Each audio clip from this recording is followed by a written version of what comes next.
Hello, ladies and gentlemen. Welcome back to the Armchair Booking Wrestling Podcast. I'm your host. My name is Stunning Steve Barber, and joining me, as always, is my awesome co-host, the intellectual rock star himself, Delicious Dwaylen Davis. Hey, everybody. And this is going to be the first time it's just me and him since, Yep. before we had the living legend on. Yep. Yep. Because last week, I want to thank Big Strong Matthew Mims for coming on to the show last Friday Absolutely. night. I have no idea what happened on Saturday with the pay-per-view. I have not had a chance to go back and review anything. I hadn't either.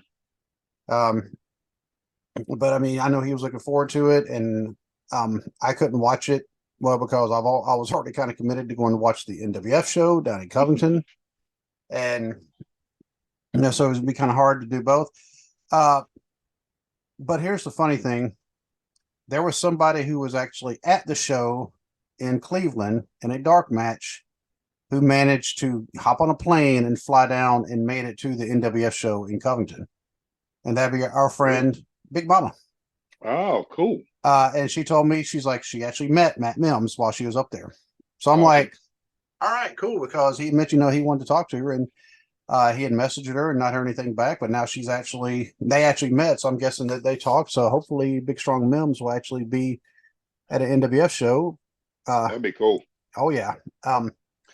And also last Tuesday, and I felt really bad when I realized that on this past Friday, I did not give a shout out to Justin from the TNC Sports Talk because Dwaylen was unable to make the show Monday or Tuesday. Monday, it was like way too late in the game to try to get anybody, but Yeah. Tuesday, I was able to get Justin to come on last minute as a sub because he told me, he's like, hey, if you ever need me to tag in, last minute, he said, because I don't, he even told me, he said, I don't want y'all's show to not be on because he wants to see us grow. He's a good friend. He wants to help us grow, Right.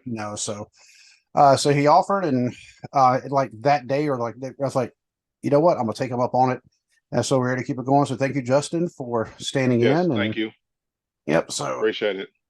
and he did this, and he's got a newborn at home, and he was he was able to kind of come in and kind of help us out. So thank you again, Justin. I apologize for not mentioning that on the show where we had Matt Mims on. That's my bad, and I'll totally take the heat for that one. Um, so if you want to send me a nasty text, do it.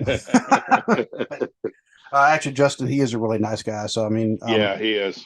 yeah. So even hit like a nasty text from him would probably still seem like pretty Yeah. nice compared to like a Yeah. nasty text that I mean, because I can get kind of mean. But and Dwaylen can come into, y'all don't get it. We seem like nice guys, and we are for the most part.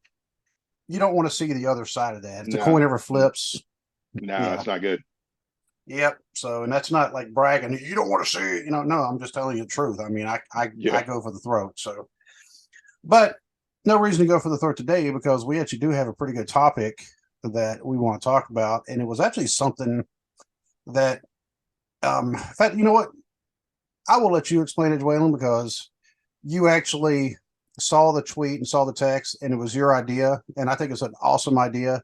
So I'll let you explain. Well, I was Facebook friends with Brady Owens of the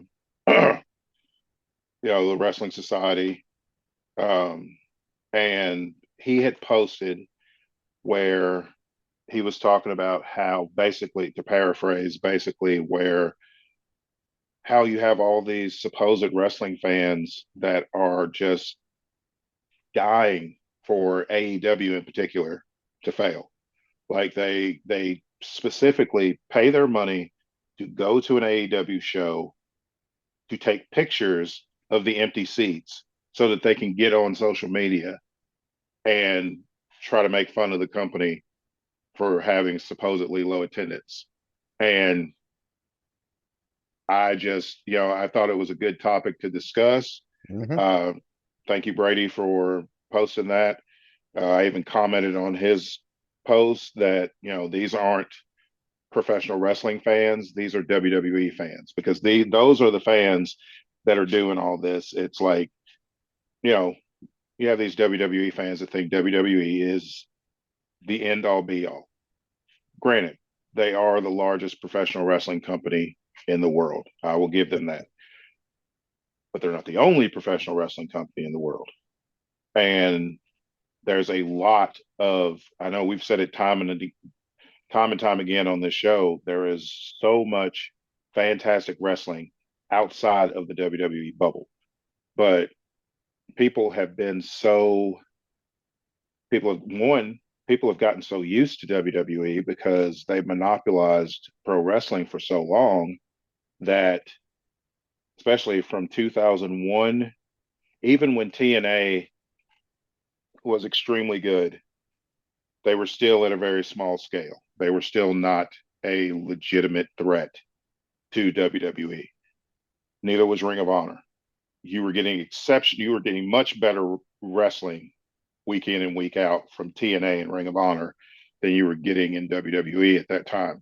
Because WWE, once they bought WCW and to an extent ECW, because once they went out of business, WWE bought all the intellectual property of ECW.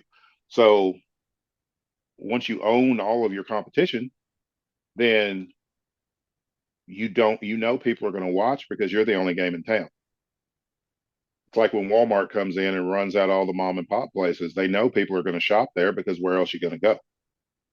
So people just started, you know, everybody watched WWE. If you were a pro wrestling fan, you didn't really have much option because most everybody you liked went to WWE anyway after ECW and WCW closed down.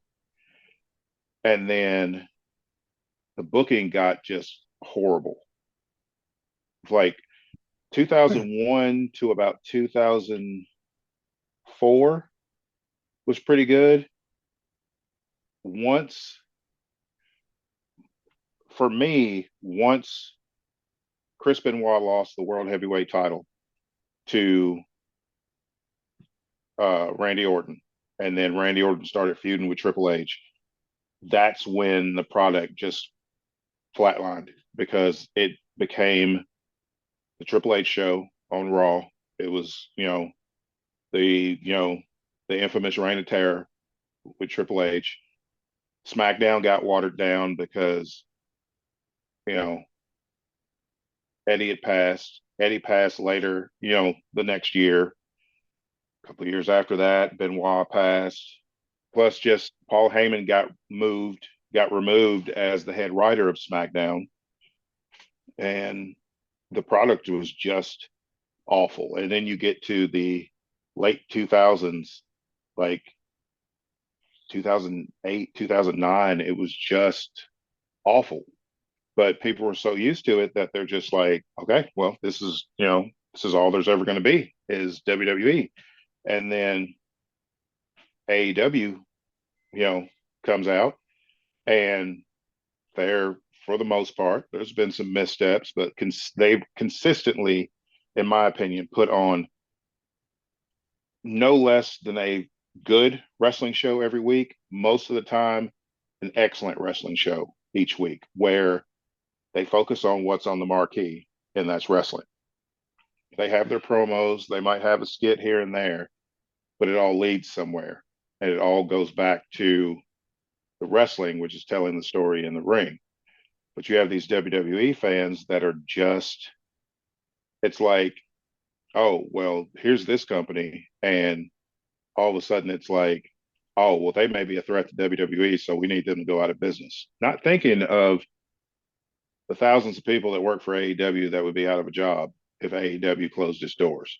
It's not going to, but these people that that are just adamant about wanting them to fail, I don't understand. If you call yourself a pro wrestling fan, you would want all companies to thrive because that just makes the product that much better. Exactly, because if AEW were to shut down, and AEW, of course, if they shut down, that also means Ring of Honor falls with it. Yep. In Impact, by the way, I guess, but apparently they're becoming TNA Impact again. Yeah, they're going back to TNA Wrestling instead of Impact Wrestling. So, there's some news right there. I don't know how much it's honestly going to affect me because it may be kind of transparent. What if Uh, anything, I don't know how much. Go ahead. a lot of that was done because their international television deals overseas, it's never referred to as Impact Wrestling anyway. It's for them, they never changed and started calling it Impact. Oh, They always called it TNA Wrestling.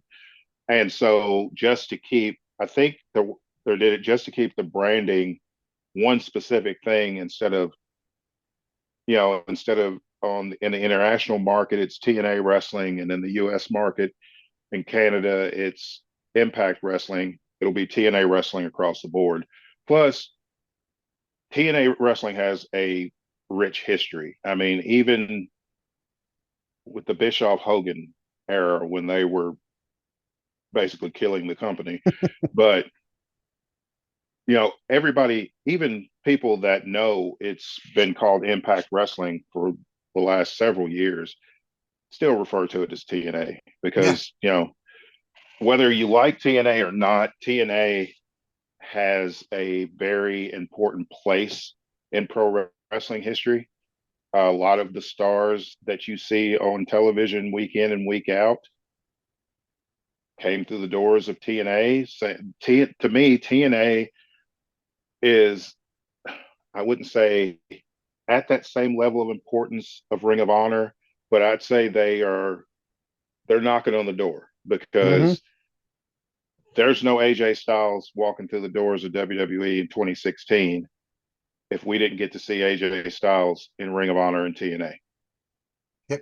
There's no AJ Styles walking into New Japan Pro Wrestling and winning the IWGP Heavyweight title twice if there's no AJ Styles in TNA. It's just, TNA also gave Kurt Angle a new lease on life when he left WWE. TNA provided a stage for Christian Cage to show what he was capable of, and for me to show that he was honestly the better wrestler. Total package wise, I've always felt Christian was the better wrestler between him and Edge. Edge may have had the better look as far as what WWE was looking for, but Christian had it all. Christian had that when he called himself Captain Charisma, that was, I love the name because he had it. He had charisma. He carried himself like a pro. His mic skills were fantastic. His in-ring skills were fantastic. And TNA gave him the platform to show that. That's why he's a two-time world heavyweight champion in TNA. And without TNA, just like without Ring of Honor, the landscape of pro wrestling looks a lot different today if those two companies hadn't come into the picture. Yeah. Think about the Hardy Boys, and yes, I know what Jeff Hardy did at the one pay-per-view where he showed up like after doing all the drugs. Victory Road. Victory Yeah. Road. Yeah. We know about that. However, he's cleaned up since. I mean, he's had some issues, Mm-hmm. but don't get me wrong. But um, him and Matt Hardy, his brother, they will always be Mm-hmm. synonymous with each other. Oh yeah. But the broken Matt Hardy character, Yeah. Without TNA wrestling, there would have been no Broken Universe. We wouldn't have got the Broken Hardys, who were able to win tag team gold in one weekend. They were world tag team champions in 3 different companies. they were. Yep. On a Friday, they lost the TNA World Tag Team titles. On Saturday, they lost the Ring of Honor World Tag Team titles to the Young Bucks in a ladder match. And then at WrestleMania, then they show up at WrestleMania unannounced and win the Raw Tag Team titles. How Yep. many teams get to say we were World Tag Team titles in 3 different companies across one weekend?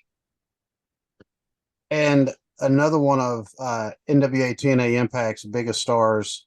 Yeah, speaking of tag teams, 7-time tag team champion, Chris Harris, Chris absolutely. Harris, and we'll say our friend, Yeah, Chris Wildcat Harris Chris is Harris. a legend in this business, and again, he's another one. TNA gave him and James Storm that platform to show how great of a tag team they were. And America's Most Wanted should be on people's list of one of the best tag teams ever. Because, 2004 PWI Tag Team of the Year. yep, 7-time world tag team champion. They took a fledgling tag team division when TNA opened its doors, put that division on their back, and showed the world how good tag team wrestling could be if given the chance. And since we, know him personally, I can tell you he's also just a stand-up guy. Oh yeah, absolutely. Yeah. Super nice guy. I mean, always takes time out to talk to the fans. But I mean, he's very serious about when he's focused, on the show, because right now he's basically the head trainer at the Northern Wrestling Federation. You can tell he's focused, but he gets involved, but not overly involved. Yeah. He plays his role there in NWF perfectly.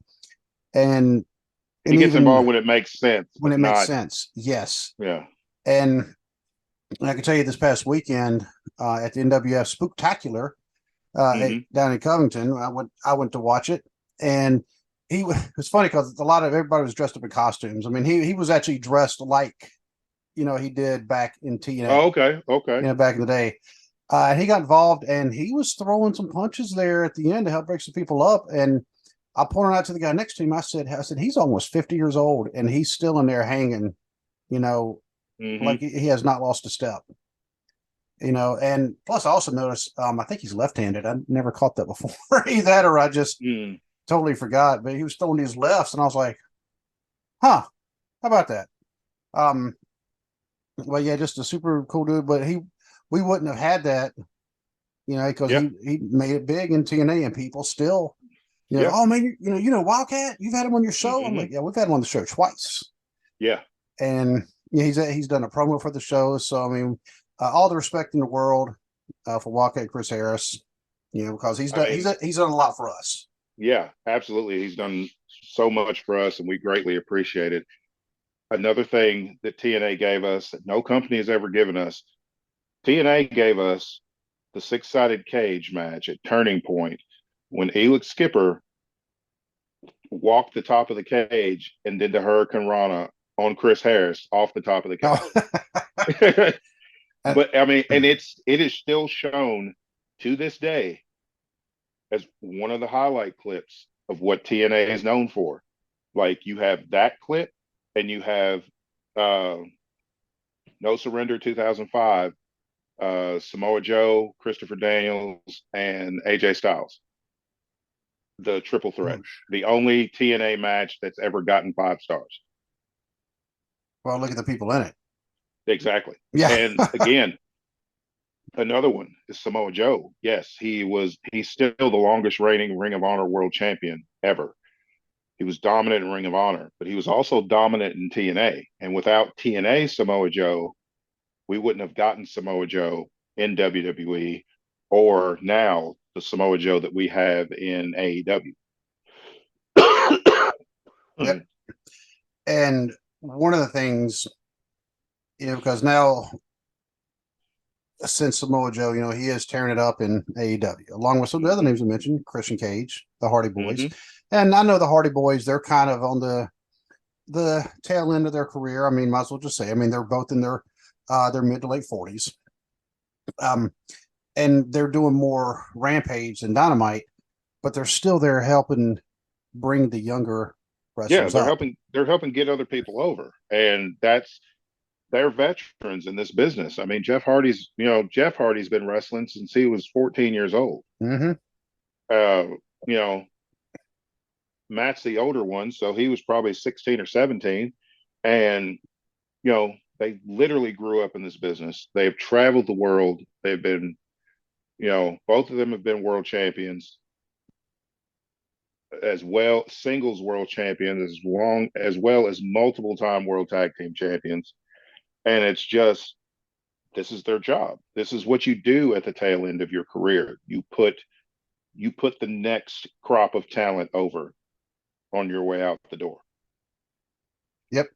And when I went to the AEW show, I guess it's been about a month ago now, maybe a little over a month. But I'm wearing the shirt right now just to kind of show that. But yes, on the other side of the ring from where we were sitting, Mhm, it was pretty much empty. Yes, mhm, I took pictures. No, I did not post them on social media, mhm, but I did. I sent them to Dwaylen, mhm. and I said, "Dude, they got a problem."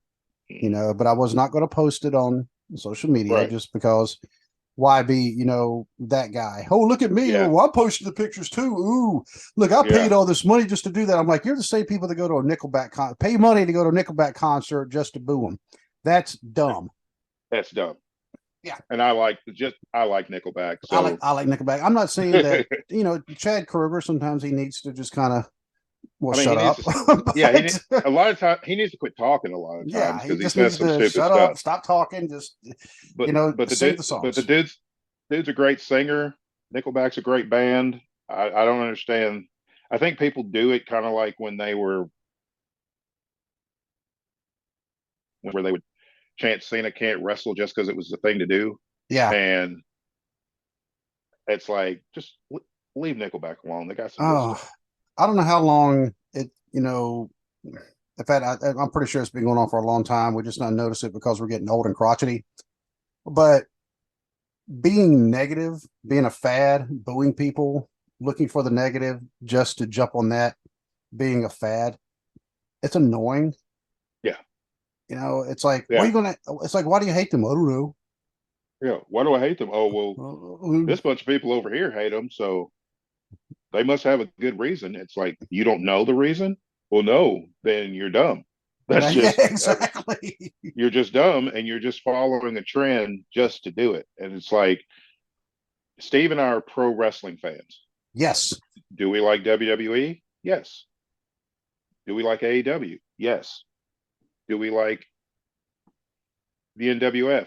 Yes. We like IWGP, TNA, you know, all kinds of wrestling. Um, Major League Wrestling. I've been watching some of it lately. By the way, Jacob Fatu is amazing. And why WWE has not signed him yet, I don't know. That he's Roman Reigns and the Usos' cousin, and he is the size of Umaga doing moonsaults. And I'm talking not just climbing to the Oh, top rope. I'm talking standing flat-footed, jumping the ropes, and then doing a Kurt Angle picture perfect moonsault. so you're saying he's breaking like 8 laws of physics? Oh yeah, oh yeah, Wow, I need to, yeah. okay. Here's Send me a link, please. he did a moonsault, put a guy through a table, landed on his back, and then kipped up. I'm talking a guy Umaga's size doing the kip up like Shawn Mm-mm. Michaels used to do. Yeah, Oh, okay. Like I said, somebody needs to explain like science. yeah. you know, It's like, I mean, he's amazing. Alex Hammerstone is amazing. Um, they've got a lot of good talent there. Speaking of guys who come through the doors of MLW, Swerve Strickland, Matt Riddle. yep. Um, trying to think who else. No, I'm forget. MJF. MJF wrestled in Major League Wrestling, and that's what people don't get. It's like, yes, WWE is the big leagues. I get it. Largest company, biggest history, especially with you know WCW gone. I mean, you've got the NWA still has its history, but without these company, and right now NWA is a smaller company because Billy Corgan has kind of reshaped it and picked it up, but it's gaining Oh, a lot and of Billy steam. Corgan is trying to Yeah, and grow it. he's trying to grow it and raise that profile and get more eyes on the product. And you know, NWA puts out a quality product. Uh, but without these smaller companies, where's that talent in WWE coming from? Because all of your homegrown talent is not who you're showing on television. The people that you're showing on TV have come from Ring of Honor and TNA and MLW.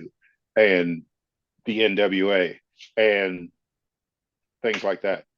Uh, LA Knight, former Impact World Champion, wrestled in TNA, came to NXT from the NWA.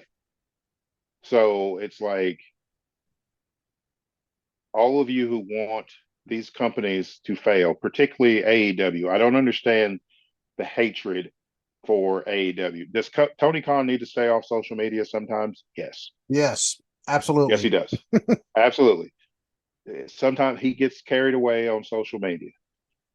In a way, I get it because WWE has taken shots at AEW since its inception.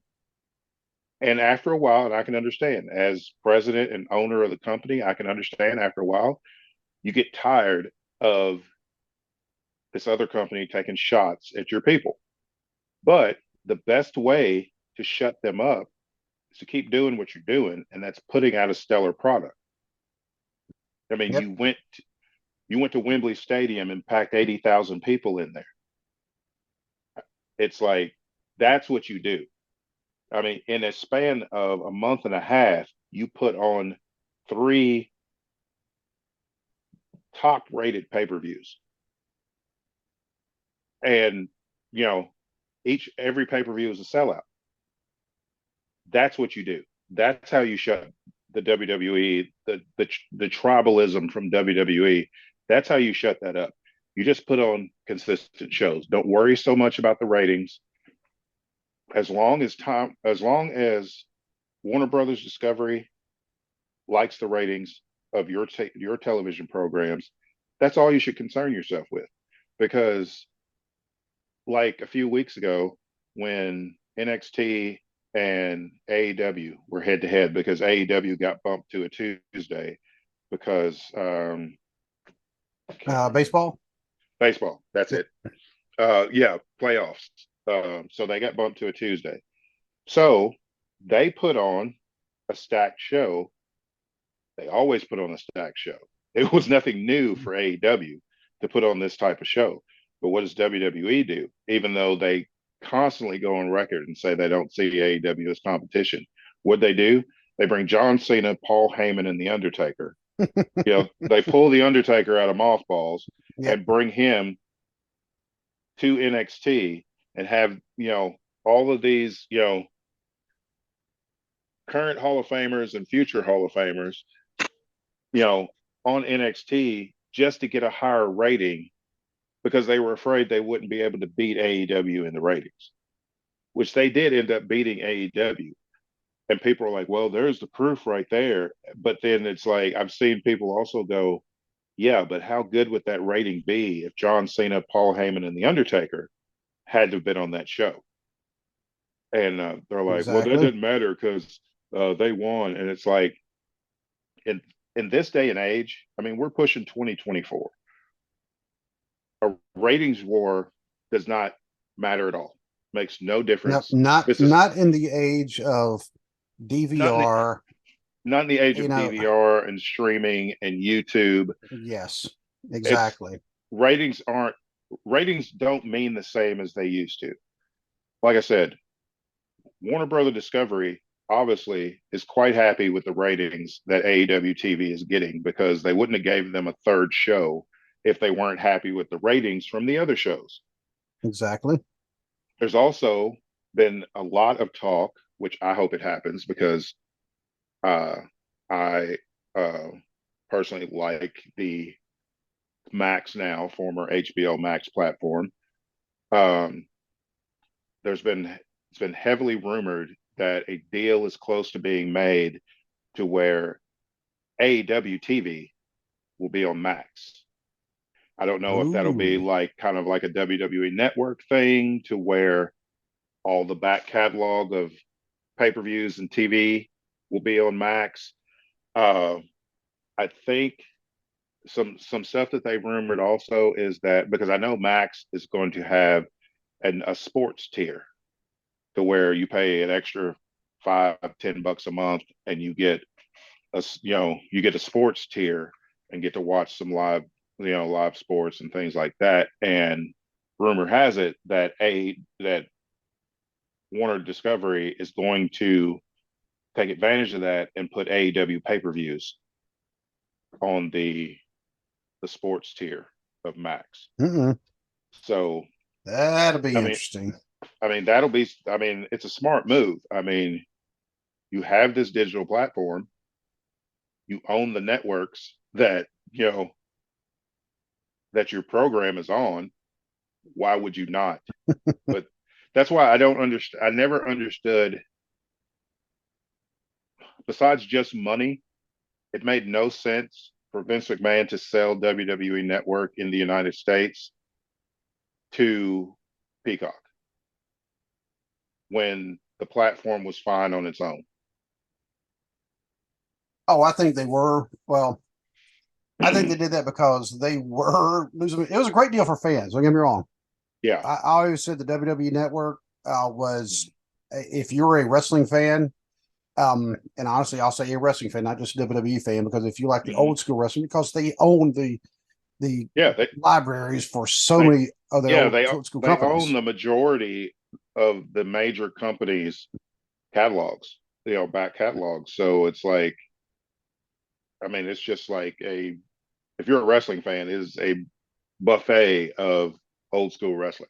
And it was $10 a month, Mm-hmm. and that I know they were saying they had um 1.5 million subscribers. Mm-hmm. That's every month. That's $15 million a month that they're bringing in. Mm-hmm. So, but I also get they were losing the pay-per-view revenue Mm-hmm. because now you don't have to pay $49.99, $39.99 once a month to watch. You've already paid $10 a month. You're watching it essentially for Yeah, free. but the thing is, now they've moved to Peacock. They shut the network down in the U.S. They moved to Peacock, and now we're paying $5 a month for Well, you're pay paying per five view. bucks a month. Plus, you can pay like an extra five because I do that. I don't even remember why now. The the premium I think so. Yeah. premium Um, plus or something like that. Yeah. yeah, and I know though when we tried to do like a watch along before we went to video, Mm-hmm. but we tried doing a watch along for something, and as soon as I brought it up, boom, it blacked it out, Yeah. and it would not do it. And then Yeah. we found out because I would have to pay another price, but I'm like, I'm already paying the premium. It's like I'm like, whatever. In fact, it was Conrad Thompson who I Yeah. messaged and I told him what was going on, and he said he pays whatever else, and I was like, whatever. I'm not, Then um it was when we did the watch along with our friend Alan Yes. for Yeah. Survivor Series '91 when Yeah. the Undertaker beat Hogan for the title. That was such a great night. It really Yeah. was. Yeah. but Yep. but that was the last watch along we did because it was about a month and a half later when we started putting everything on video. Mm-hmm. Um, but yeah, it's still a great deal for fans. Yeah. And now WWE, they're not sucking up the cost for it. Now NBC, the company is. True. That is true. But now they got all this other stuff going on with Endeavor. Who knows what's going on? But they're also, when is Crown Jewel? Do you know the date off the top of your head? I think it's is it this coming Saturday? You know what? I'm going to look right now because Because I can't remember. I've had so much going on um, here recently. I've been, what they're saying. I don't know whether to scratch my watch or wind my butt. Yeah, November 4th. So yeah. Um, and November 4th, is that the Friday? No, it can't be. That's Saturday. Okay. Saturday. So it is going to be on Saturday, which means it'll be in the middle of the day because of the time difference. And Mm-hmm. um, Which but it's, I mean, the women's world, actually the three right now, four world titles on the line: Rhea Ripley's, Io Sky's, Seth Rollins, and Roman Reigns. Those four matches alone are worth watching the pay per view potentially, because you got potentially. Seth, you got, which I'm sure we'll probably do. We'll probably discuss it later this week. Mm-hmm. But you've got Seth Rollins versus Drew McIntyre for the world heavyweight title. Yeah. You've got Io Sky versus Bianca Belair for the women WWE Women's Title. Rhea Ripley's defending hers in a fatal 5-way. That's too many Uh, people. I'm just going to throw uh, that out there. but But you've got Nia Jax, uh, Rhea Ripley defending, of course, Shayna Baszler, Raquel Rodriguez, and um, Zoe Stark. and this is saying something when Zoe Stark is like the smallest person in the ring. Yeah, and I'm honestly, I hope they do a lot with Zoe Stark. I've liked her since NXT, especially when she turned heel. I think she does an excellent job playing a heel. I think she's excellent in the ring. Um, she's got that it factor Mm-hmm. that I could see if they book her right, I could see her being a future world champion. I'm just not big on a 5-way. Well, I mean, it normally it's too many people, but I do like it this way because there's so many intersecting storylines with Rhea true. Ripley at the center because one, she's the champion, and two, she's pulled the strings and had everybody fighting against everybody the last couple of weeks. So I like this. I like that they're actually doing a storyline as far as Rhea has issues with these other four women, and so we're just going to put all y'all together and let you beat the hell out of each other and see who wins. From a booking standpoint, the story makes sense. It's not one of those cases where they used to be like, oh, well, we don't have anything to do with these four women to do, so let's just throw them all in a match at one time, and that way we get it over with and move on to something else. And then Oh, you got Roman and LA Knight, which is going to be an excellent match. uh, Rey Mysterio, Logan Paul for the U.S. Championship. I really hope to God they don't have Logan Paul win the title. Honestly, I mean, I respect Logan Paul as a wrestler because he's actually put in the work. I can't believe I'm saying this, but I hope Logan Paul wins I can't believe you're saying this either. because So, here's my reasoning. I hope Logan Paul wins because one, I do respect his respect for the business. I yes, respect how much work he does to be ready for every match that he's been in. I mean, this will be his sixth sixth or pro wrestling seventh. match. I'll have to, Yeah, if you include the Royal Rumble. yeah, including the Rumble, probably about seven, Yeah, seven pro wrestling matches.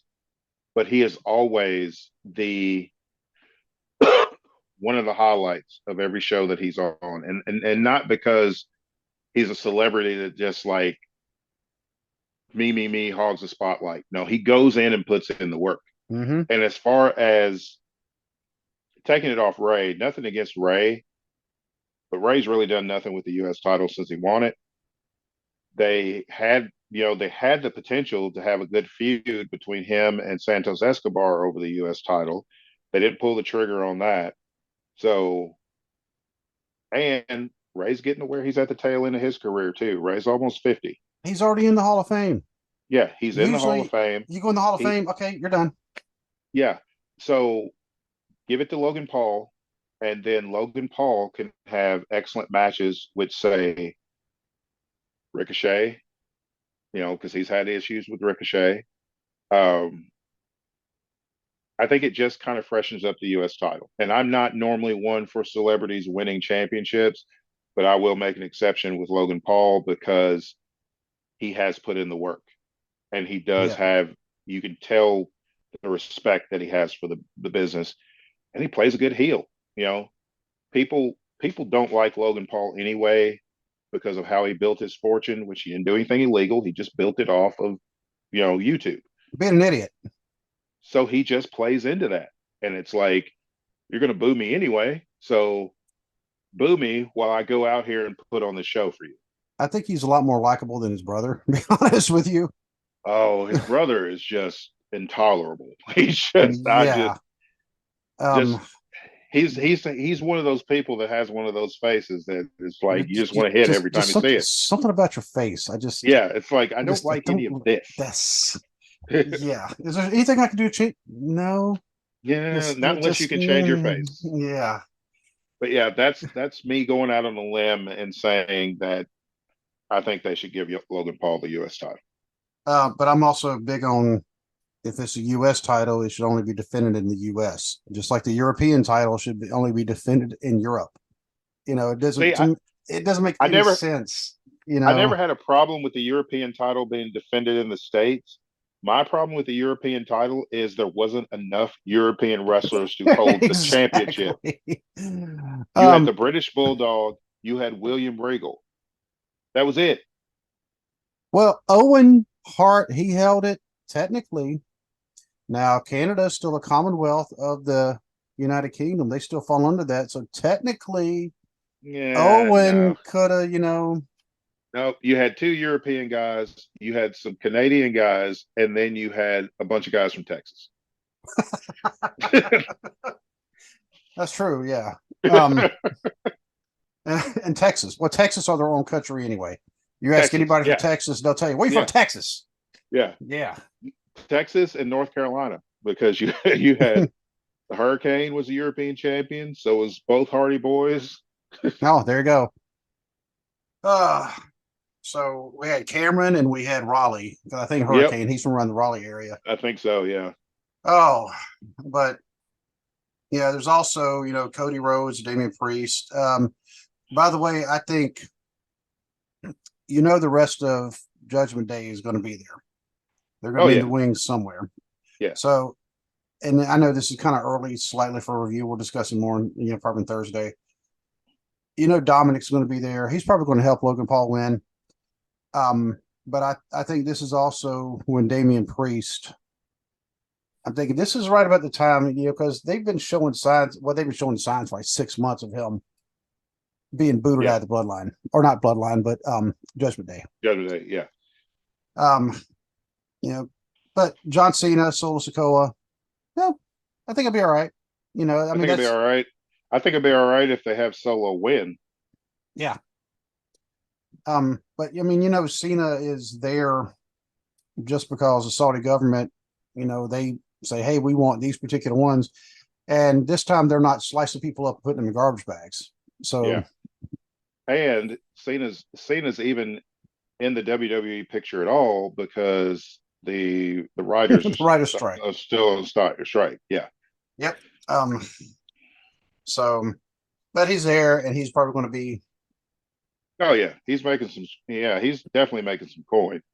So you know, but I think it'll be. I think it should be a good show. Like you said, we'll talk more about it on Thursday. But I think, yep. But um and I have a name. I have a name that there's a guy. I forget his name. I follow him on TikTok. He talks about different wrestlers and gives them nicknames. And he calls Damian Priest Puerto Rican Scott Hall, and I can't unsee it now. I can't unsee it. of course the ironic thing was, well, Scott Hall, he always portrayed himself like he was Cuban. Yeah, yeah, Like he was Tony Montana, yeah. Scarface. Yep. Um, Even though when you heard him talk without the accent, you're like, hey, what happened to your accent? Yeah, yeah. Sorry, one of the But best things ever from Triple H was when oh he yeah, did the Kofi. did you used to have an accent? Kofi's like, oh crap, I Oh, forgot. But yeah, but I mean, I see it because Damian Priest has even said Scott Hall was one of his big influences. So, I can see that. you know, that's why he uses the razor's edge and different things.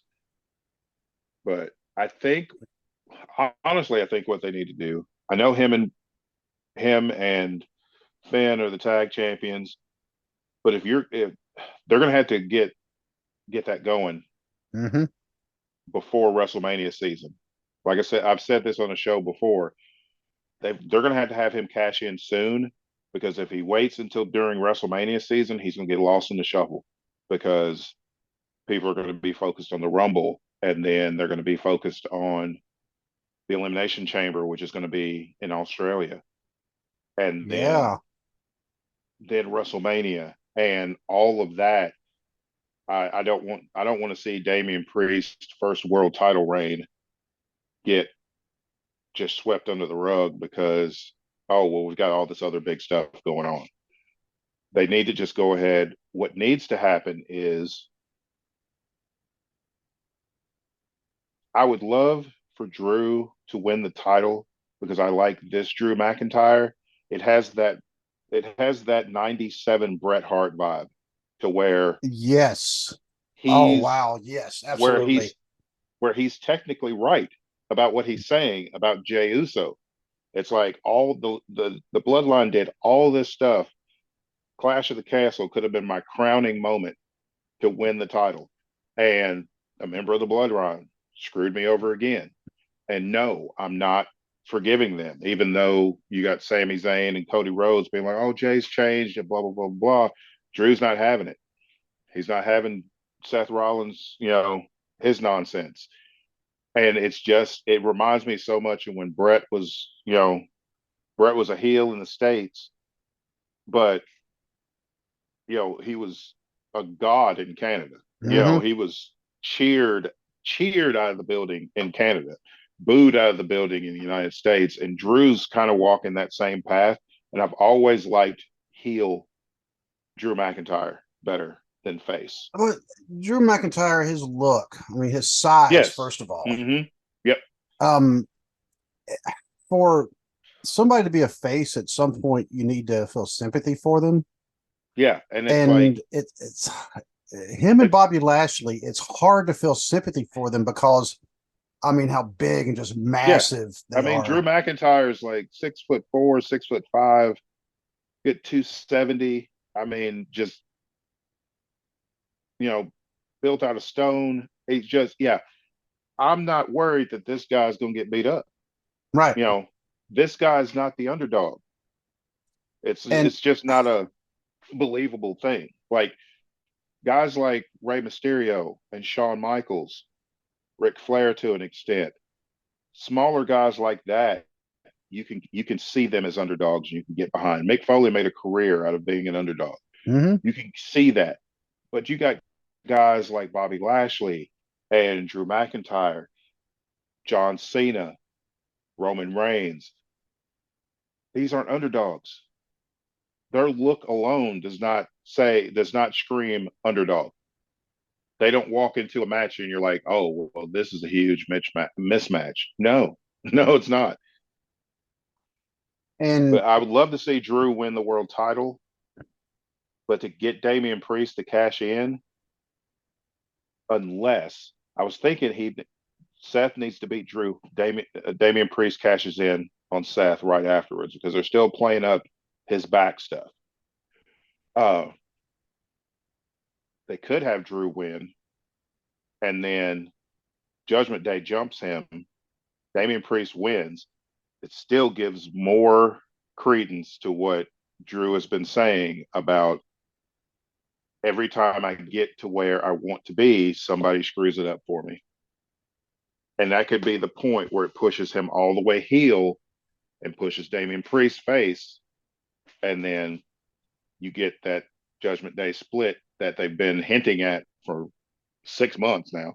yeah, and I mean they have the new guy anyway. Yeah. Yeah. So and I mean I'll just say this, real quick before um I jump kind of back to the AEW thing. With McIntyre, the one time where he was kind of the underdog was against Brock Lesnar. Brock Lesnar was bigger than Drew. I mean, most of the time everybody's an underdog against Brock Brock, Lesnar yeah, unless you're the Undertaker. unless I you're mean, Undertaker. yeah. Yeah. And even after that, when Drew was a face, well, he was getting jumped by multiple Yeah, people. So yeah, I mean exactly. that would also make you an underdog if the Yeah. odds, Yeah, the odds are the against numbers you. game. Yeah. Um, but you mentioned Ric Flair. Did you happen to? I have not actually watched this video yet because it's been, like I said, a crazy couple of weeks for me. Ric Flair showed up on AEW the other night. Yes. Because and a lot of people are against that.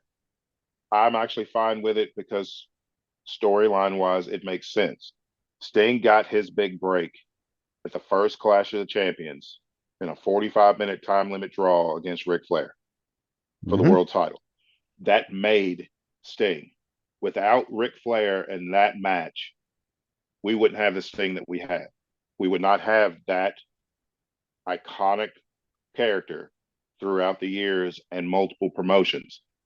So, as long as they just keep Flair in the peripheral and not have him turn on Sting and want to try to wrestle him one last time, blah, blah, blah, blah, blah, don't do that. If you want Flair to be by Sting's side for Sting's last ride, that's fine. Because Sting has already said his final match will be at Revolution in 2024. That was Revolution was his first match in AEW, and he wants to have his last match at the same pay-per-view. Him and Flair also had the final match in the history of WCW Nitro. Yep. So they have a history. Whichever company one of them's in, the other one ends up there eventually. So from that standpoint, from history wise and storyline wise, that makes sense. As long as Flair's not wrestling. That is my only problem, is as long as Ric Flair is not wrestling. But he said he wants to wrestle, and everybody's like, it's like, no, you should not want to wrestle because we damn sure don't want to see you wrestle. No, I'm sorry. You passed out twice during your last match. Yeah, no, I don't want to see it. Mm-mm. Yeah. There's past your prime, and then there is just don't do it. Flair's in that stage. Just don't do it. Yeah, just stay away. If y'all see him walking to the ring wearing his robe, going, "Hey, hit the 2001 music." Yeah, if you see him in the back lacing the boots, take his boots. Yes. Take his boots and his robe. He ain't walking to the ring without them. So, no. I mean, and if he says, "Well, I'll just wear this T-shirt," no, just stop him. Yeah, stop. We've already seen T-shirt Flair wrestle too. No, I don't want to see that either. Just exactly. Stop. You were the greatest, all around, complete package, greatest professional wrestler of all time. Leave it at that. Your legacy is in stone. You are a two-time WWE Hall of Famer. You're in the Professional Wrestling Hall of Fame. Stop. There's nothing for you to prove. I will make the comparisons to Vince Neil.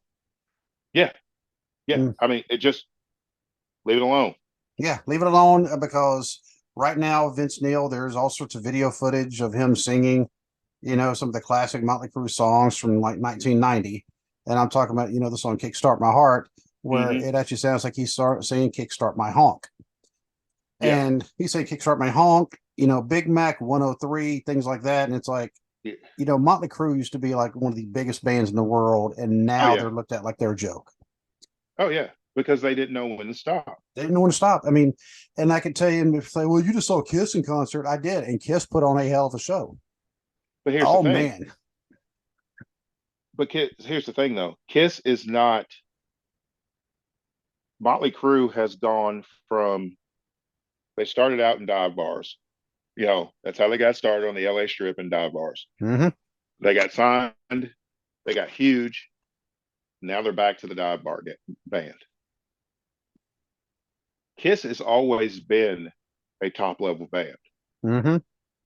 Always. Their entire career, even during low points when roster changes and, when Eric Carr passed away and different things, they've always been a top tier band. So them performing is different than Motley Crue still performing at this stage of their career. This is like Sting still performing at this stage of his career versus Ric Flair performing at this stage of his career. And just one more thing about the Motley Crue Kiss thing. Not only that, but I'm happy to kind of see, Kiss still doing well. Now they said they're done. I mean, this is it for them. They are done. They've said that like 10 times. They have. But they are the Terry Funk of the rock world. Well, the band Amber Wild was the opening band. I'm like, why does that guy sound like Paul Stanley? It turns out it's Paul Stanley's son. Oh, okay. So it's actually cool that father and Yeah, son get to tour together. So that's another that reason I is think cool. it. That's another reason I think it probably is their final tour. But there was a time about 25, 26 years ago. Nikki Six had some not so nice things to say about Paul Stanley and Gene Simmons. Yeah, I And remember those. yeah, it Not was not things we can say on the show. no, I mean, No, I'd say they were anti-Semitic things, very. very. Yeah. Um, and it had to do with them releasing Bruce Kulick and Eric Singer from the band to bring Hmm. back Ace Frehley and Peter Criss. Hmm. Well, Nikki Six, he just said some anti-Semitic things about Gene Simmons, Paul Stanley. But then everybody's pointing out, you do realize Bruce Kulick and Eric Singer both are also Jewish, right? Hmm. And it's like, The whole so Yep. The whole yeah, time when I heard about that, I'm like, so you're throwing out racial slurs toward two Jewish guys for firing two Jewish guys. right. Make it And make sense. and by the way, and one of those Jewish guys is actually back in the band. Eric Singer, he's Yeah. Yeah. still back in as drummer again. Yeah. Um, and then Nikki Six, he's also he was caught referring to a security guard as a certain word. Hmm. I'm not going to say what it was. I mean, well, if I could say it begins with a letter because everybody knows it now by a certain Hmm. letter, Yep. but he called a security guard that, and it's like, so once again, Motley Crue looking at it like a joke, and Kiss are still rising up. Yeah. So honestly, Yeah. It's like you brought it on yourself. It's mm-hmm, like stop talking and just stop. just stop. Here's my thing with Motley Crue, they wouldn't still have to be performing at the level that they're performing now if they hadn't blown most of their money on drugs throughout their career. Yeah, It's like just get sober and stay that way. I mean, I'm happy And Nikki Six. He's past 20 I, years sober. I'm happy yeah, for him. Very I'm happy for him. happy. I'm happy But he's sober, but it's like I am. I was an alcoholic. The only thing I miss about drinking is all the money that I wasted drinking. mm-hmm, exactly. And and that's actually there's the comparison to Ric Flair again. Hmm. How much money? Well, he even admits all the money he spent. Nation is the way he living up to that Rick persona. Ric Flair's greatest promo. It was still in Jim Crockett Promotions, and he said that Buddy Landale had come out and cut a promo talking about Ric Flair and wanting a shot at the title and all this. And Flair comes out later and he's like, I'm having a hard time sitting back in this studio listening to a guy hollering my name when I spent more money on spilt liquor than you made this year. And that was the story of Ric Flair. Yes, He legitimately spent more money on spilt liquor than most guys made in a year. and that's why he had to borrow. It was a couple $100,000 from Vince McMahon, and it was actually to pay like Uh-huh. back child support and Oh yeah. and alimony and things like that. But I mean, now Vince McMahon borrowed it, but he had to pay it Well, back. yeah. Slowly, slowly. And of course, when Ric Flair retired, and then he came back in TNA after he went to WWE because he needed money. But He now needed money. Yeah. it's like Rick, do you really seriously need the money now? Because now, I mean, he's part of the circuit. When he does like an autograph session, Uh-huh. I don't want to know. I mean, I've heard he charges. Actually, your brother would know because he's actually got his Yeah. autograph. But He told me how much it was. I can't remember how much it was, but yeah, he said that it was not he said that's the person that he's always wanted to meet, but it wasn't nearly as cool as he had hoped it would be because for Flair it was just a business transaction. yep, You got up there, he shook your hand, he took the picture, you were off, and the next yep, person was coming. There was no real interaction, and that to me that is sad because it's like without your fans, you would not be Ric Flair. I don't right. care how much money a promoter gave you. I don't care the clothes or whatever. Without the fans, there's no Ric Flair. And for him to be that way is just disrespectful to the fans, in my opinion. And I can tell you, from all the fan fests that I've been to, um, you know, in fact, there's another one happening in March because they're already announcing all the wrestlers that are going to be there. And of course, most of them, I'm like, I've already met them. So I'm debating. Honestly, I'm debating on whether or not to go to it because I've Right. already met like almost every single one that they've advertised so far. But there has been some that just were awesome. Great interactions. In fact, some really stand out. The meeting Nikita Koloff, that was one that stood out for some personal reasons. Bill Apter, say Bill Apter, got autographed his book, autographed a picture, and then said, "Let me do a promo for your podcast." And I was like, "Do what?" And I was like, "This costs you?" No extra. He said, "I just want to do it." He said, "I'll just do it for you." And then he called us the Armchair Podcast. But Hey, like, yeah, it's but Bill I was like, and I even texted Dwayne. I was like, Bill Apter just cut a promo. I say, here, he cut a promo for the podcast, and that's one of those. Are you effing kidding me? Moments. Exactly. And and obviously one of the best interactions we had, Larry Zabisco. Yeah. The person that you saw or listened to on the interview, that's the person that he was when I talked to him, that day and started arranging him coming on. Because great guy. And I don't want to go into the ones where it would felt more like a business transaction.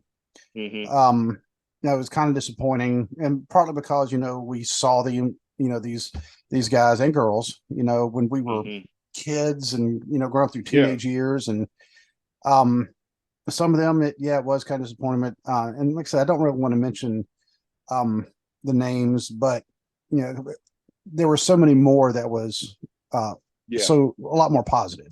Well, that's another of the dichotomy between Sting and Ric Flair. Ric Flair views it as a business transaction. Sting actually interacts with the people that yes, you have to pay to see him, which you have to do for most wrestlers, but he takes time to talk to each person. That's why the line is so long whenever Sting is somewhere, because he's going to interact with every fan. It's not just a give me your money, smile, take the picture, you're out. Right. He's gonna interact, and that's how it should be. As much as these wrestlers have given to us as fans, we have given back to them.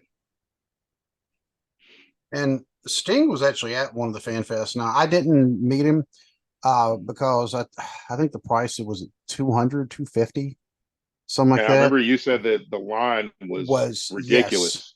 Yes. And but you can see, like you said, the line was extremely long. Ric Flair cameo, $500. Wow. Yeah. Nah. That's for the little video. The little video, and the 30-second, minute-long video at the minute long at the most, probably $500. I'm like, no, nope.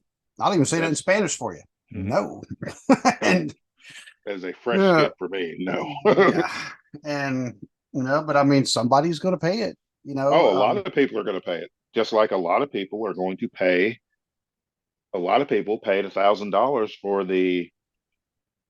when WWE have the legacy versions of world titles that are made for specific wrestlers, and they have like a Randy Orton one and the Eddie Guerrero one, and they have the Hogan one from when he was in the NWO.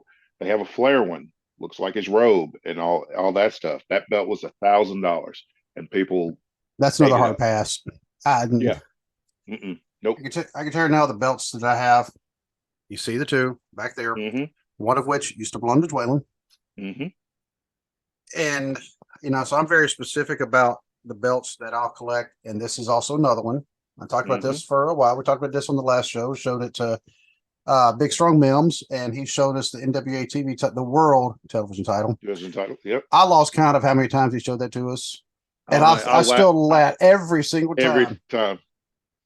I have anybody that's watched the show on YouTube knows my wife bought me the replica of the current WWE World Title. It is of this wall that I'm facing has all my collectible stuff on it, and that is the centerpiece of my my collection. That's one that Is that, Kofi held, right?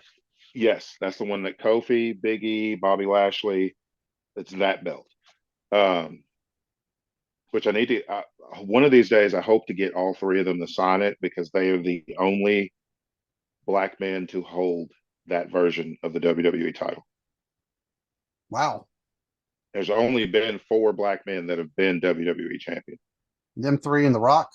Yep, because Mark Henry and Booker T were the world heavyweight champion. Different lineage, Different belt. different belt, different Yes. lineage. Yeah. Um, but I have that belt. The only way it will ever leave my possession is if I give it to my son. Um, I also want the belt that Mims has, the NWA World Television title with the red Yes, strap. yes, yes. Same here. uh, I want the classic Intercontinental title with the white strap. I want the classic NWA World Tag Team title with the blue strap, Tully and Arn had. And I want, there was one more, the NWA United States Heavyweight title.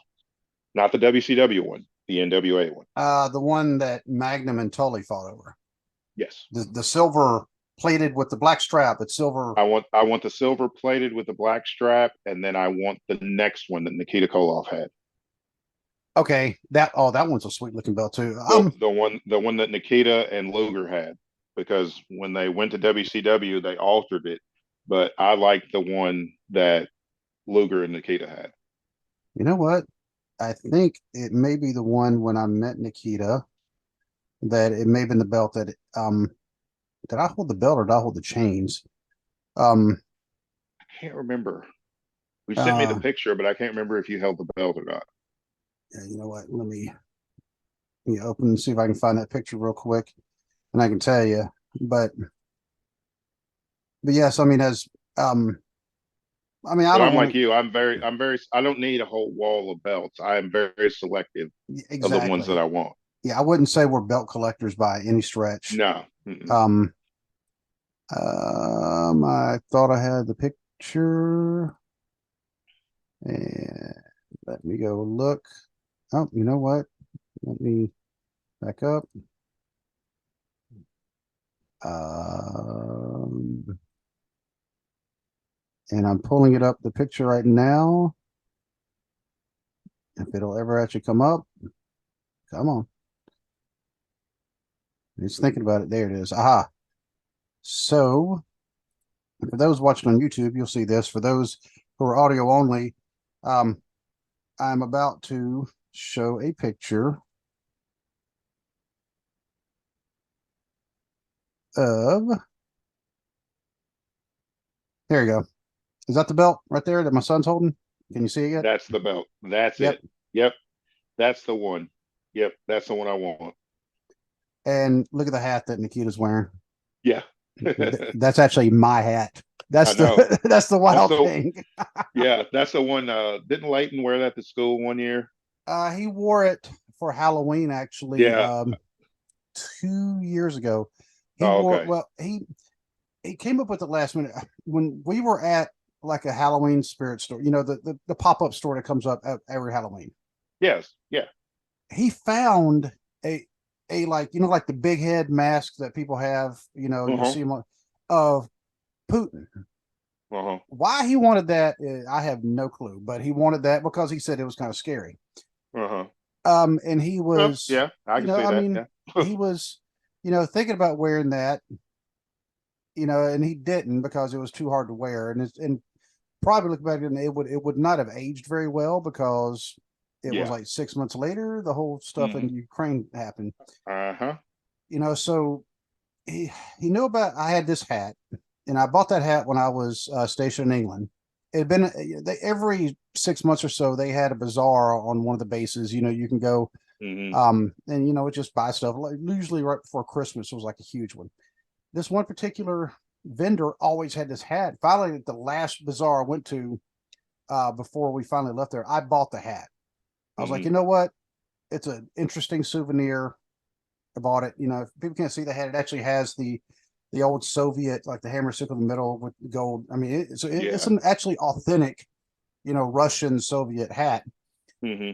Well, my son, he wore it. He wore the hat, and then he wore my Air Force service jacket, which still had all the, all my medals and ribbons and my Yeah. badges on it. And my wife actually found a a site that actually showed how you spell the name Barber in Hmm. the Cyrillic alphabet and put that Okay. where the name tag would be. And so that's what he was for Halloween. Oh, okay. So like he's wearing Air Force Master Sergeant stripes with Hmm. this old Soviet Russian Union hat. hat. Yeah. Yeah. So, but yeah, But yeah, that's the belt that I want. yep, that's the That's belt right that's there. the that's the best U.S. title, in my opinion. That is the best looking U.S. title of It is any pretty nice looking. of them. I mean, I do like the one before it, like the silver plated one. Hmm. Um, but that one is pretty sweet. And yeah, you know what? I'm gonna have to find that one now. You know, um, I mean, I don't get them very often because this Mid Atlantic one, I mean, just happened to be on sale. That's why I got it. Yeah, You my brother know, and sister and I used to make. We used to use cardboard boxes and stuff and make championship belts. We'd use cardboard boxes, punch holes, use bread ties to make the strap so we could wear, and then use Velcro so we could wear it. And then you know, we would draw, whatever belt. Whenever we had a U.S. title, we would that. draw that belt. That was the belt. Yep, it was that one. Ooh, but now we just need the AEW belts, Yeah, and now we got to get those. yeah, I but don't know if they'll be in the market yet, but those are um, pricey. They're yeah, very pricey. yeah. Any of the current belts, well, the WWE shop. I mean, there's so many. Every time I go to Hmm. NWF shows, somebody's going to be walking in carrying a WWE belt. Yeah. Yeah. Oh, there's one more belt that I want. It is the WCW World Title, not the big gold, but the one that they had when Flair left to go to WWE, and so they had to commission a new belt. It was the belt that Ron Simmons beat Vader for. I want that belt Okay. Um, simply because Ron Simmons beat Vader for that belt. and Ron Simmons, he's actually been a couple of the fan fests. I haven't actually met him because the lines were always really long. Hmm. Because it's Ron Simmons. Yeah, Because you're not just meeting a former world champion or a member of the Acolytes, and the APA. You're meeting a former Heisman Trophy candidate, former Heisman Trophy candidate, four-time All-American. His jersey is retired at Florida State. and he was a Heisman Trophy candidate as a defenseman. Hmm. Do you know how hard Yeah, that is? yeah. I mean, that's yeah. So, One of uh the one of the best wrestlers to make the transition from football to pro wrestling. yes, because he was legit, and before he became a wrestler, I mean, he was like working as like in a warehouse or something like that. Yeah, I think so. Yeah. Yeah, and then he ended up becoming a wrestler and becoming really, really good. Oh yeah. Oh, but anyway, the whole moral of the story, what we're saying is, if you notice, I mean, we kind of spanned everything. We talked about WWE, we talked about AEW, and we talked about Ring of Honor, TNA, New Japan, IWGP, the Championship. We've talked about Mhm. can we talk?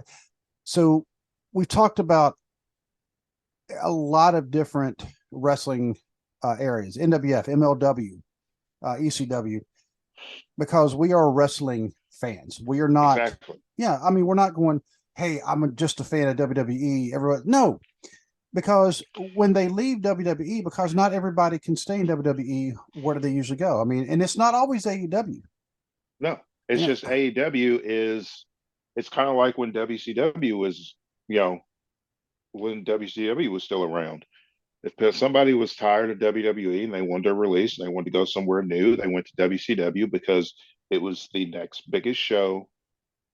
That it was the next biggest company that had a television show where you were still getting people were still seeing you week in and week out on television. That's why people go to AEW. It's another thing that always irritates me is when WWE fans are fine when Cody Rhodes and Jade Cargill leave AEW and go to WWE. They're like, oh, well, that was a smart move on their part, and blah, blah, blah, blah. But then you have Moxley, Jericho, um, Danielson, Edge, Christian. They all leave WWE, go to AEW, and it's like, oh, well, they're stupid. Why'd they leave WWE? Probably because they're getting better opportunities over here than they were getting over here. And that's what it's Mm-hmm. about for these men and women is the opportunities that they're getting that WWE wasn't giving them. Like Edge wanted to work full time. It was WWE were the ones that made him work less than part time. He wanted to work a full time schedule. Tony Khan said, as long as the doctors say that you're able to do it, you're more than welcome to work a full time schedule if you want. Because he wants to work a full time schedule because he's like, because this is it. This is the last, my last run. I want to make the most of it. Yep. Like I said, I mean, okay, so people keep posting the pictures of the empty stadiums, all you want to. AEW they will come back. They will come back. And Yeah. here's the thing. They're not the only company that's having empty arenas. I went to SummerSlam last year. That stadium in Nashville, Tennessee sits 67,000 people. There was about half of that in that stadium. Where the hard cam is where me and my wife were sitting. The other half of the stadium was tarped. So while you have all this tribalism and want to talk about how AEW is doing poorly, WWE at one of their big four pay-per-views, half a stadium was tarped off because they couldn't sell it out. They haven't sold out Madison Square Garden in a decade, probably. And that used to be an automatic. Oh, that was guaranteed. That was a sellout before they even knew who was on the card. Before a single match was announced, WWE was coming to the Garden. Tickets went out the door, flew out the door. Now they can't sell out Madison Square Garden. So WWE, yeah, their television shows doing good in the ratings and all that, but their live attendance is not as great as people think. They're not having sellouts every night either. And where they really anymore, and it's not just wrestling, but it's also like musicians and I will say podcasters. Mm-hmm. A lot of times they make their money most off merch. Mm-hmm. Yep. And I can tell you, I mean, yes, I paid a little bit for this, Mm-hmm. probably too much. I was like, oh, okay, it's maybe my Here only, you go. Yeah. Okay, tomorrow night we're not eating ground beef, we're eating ground meat. Yeah. We have to make sacrifices. We're eating sausage. I need this shirt. I need a shirt. It's like, yeah, I mean, you don't need a cheeseburger, get a hamburger. Yeah, Come on exactly. now. We got to make sacrifices. I mean, yeah. And I don't even want to tell you how much I paid for the 2 T-shirts at the Kiss concert. Oh wow, I can imagine. Yeah. I paid let me think. I think either 30 or 35 for my Austin shirt, my Nashville 316 shirt I got at SummerSlam. This was 40. Yeah. The But Kiss shirts were more. Oh damn. Yeah. But the thing about my Austin shirt is that's the only place you get that shirt. You can't go on WWE Shop and buy that shirt. You can't do it. You Eventually, have to be at the live event to get the shirt. Exactly. Eventually, I'm going to just, I'm gonna wear it a little while longer, and then I'm going to put it in a frame And just I'm hang it not up. trying to show, but if you look AEW Dynamite, same thing. You have to be at the show. You to have buy to these be at the show shirts. to get it. Yep. And I think on the back, I think it actually says I was there. Yeah. I don't know. I mean, you have to tell me, can you read it? Yep. Yep. That's what it says. I says. was there, and then it has the AEW logo. Yep. And so people can talk about the dwindling artists as they want to, but if you're a wrestling fan, you don't poke fun at the company. You need to actually be a little concerned because if one company goes down, that affects all the other companies. Yeah, it's like an ecosystem. One AEW is a big company, whether people want to admit it or not. One big company goes down, that affects the entire ecosystem of pro wrestling. Look at just if you don't believe me, look at what happened when WCW went out of business. Yep. And that was it was 22 years ago, but but it's Hmm. still, you saw what happened. All of a sudden they got complacent. I mean, And honestly, just in the past, I'd say 4 or 5 years, is pro wrestling coming out of that dark spot of where pro wrestling was just not very good because yep. you didn't have a lot of options. Now you have so many options that pro wrestling's hot again. Whew, so many options. There's almost too many options. Our friend BC Yeah. Hunter, he actually spoke Yes. about that on his podcast, Wrestling with the Truth. By the way, check it out. And also, we were talking earlier because this weekend at the NWF show, I actually saw the tag team, the Strays, former NWF tag team champions. They split up when Dakota Wolf, cracked now former tag team partner David Tyler upside the head with a chain. Hmm. And I'd actually sent a text to Ted the Hillbilly Hill of the Hill Truth podcast a few weeks ago, actually kind of getting his take on which is better, if a face turns heel against another face, their partner, or if a heel turns on his partner and one of them becomes a face. Hmm. And I have to go through my text message to get his reply, but yet, um, Ted's another one. He'll tell you he's a wrestling fan. Now Exactly. he may even if you prefer one over the other, which most people do. If you said okay, they both Hmm. came out at the same time, I'll DVR this one and I'll watch this one live, but I'm still going to watch.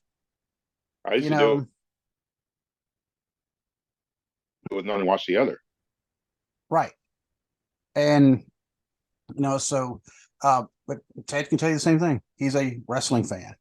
Yep. Um, you know, our buddies over at Finisher Wrestling, same thing. Now Yep. they do have certain ones that they also prefer, just like all of us. However, they're not going to say, "I wish this other company was shut down." No, because it's bad for the Hmm. wrestling industry as a whole.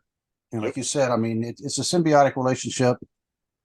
So what happens to one is going to affect everybody. Exactly.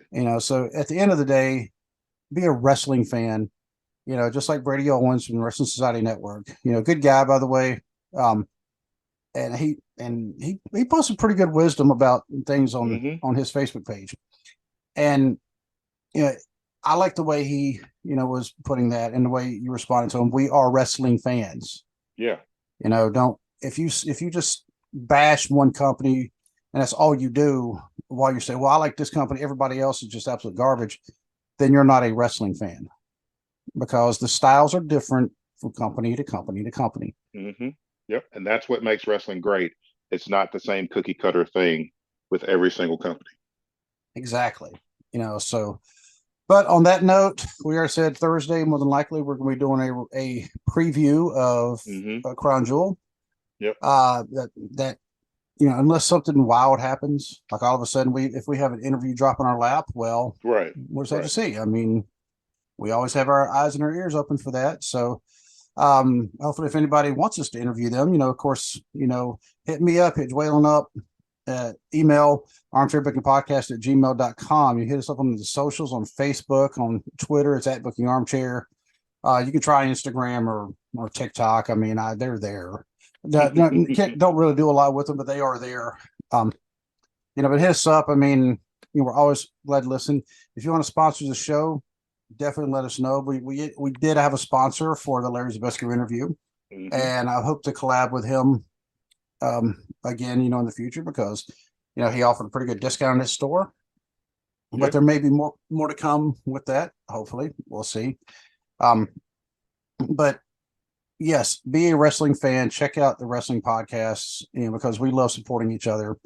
Hmm. And check out the all the different companies. Watch the wrestling for the wrestling. Don't watch the wrestling for the crowd or lack of a crowd. If you're doing that, Yeah. Don't watch the wrestling for the 3 letters, for the company's right. 3 letters. Watch it for the performers and the effort that they're putting in. Just support professional wrestling. Yes. Watch the NWA. The NWA on their shows that they've shown on like YouTube. Hmm. Well, there's not really a crowd there because they're in a studio. They're still putting on a quality product. Exactly. And by the way, they're growing. You can tell that. Mm-hmm. OVW, thanks to the wrestlers Mm-hmm. documentary, OVW has been selling out ever since. Yep. And putting on great shows, great wrestling. They don't sit there and go, look at the crowd. There's nobody there. If you're Yeah. focused on that, you're not focused on the end product anyway. So I don't really have time for you. Exactly. So, but until we can talk again Thursday, remember preview, Crown Jewel. That's our plan for right now. But if you know me and Dwaylen, we plan something and something else would just come and jump right in our way. Mm-hmm. That's just the way it happens for me and Dwaylen. I mean, we can't help it. I mean, these are called unforeseens. So, but until we can talk again, my friend, just going to say good night. God bless. God bless.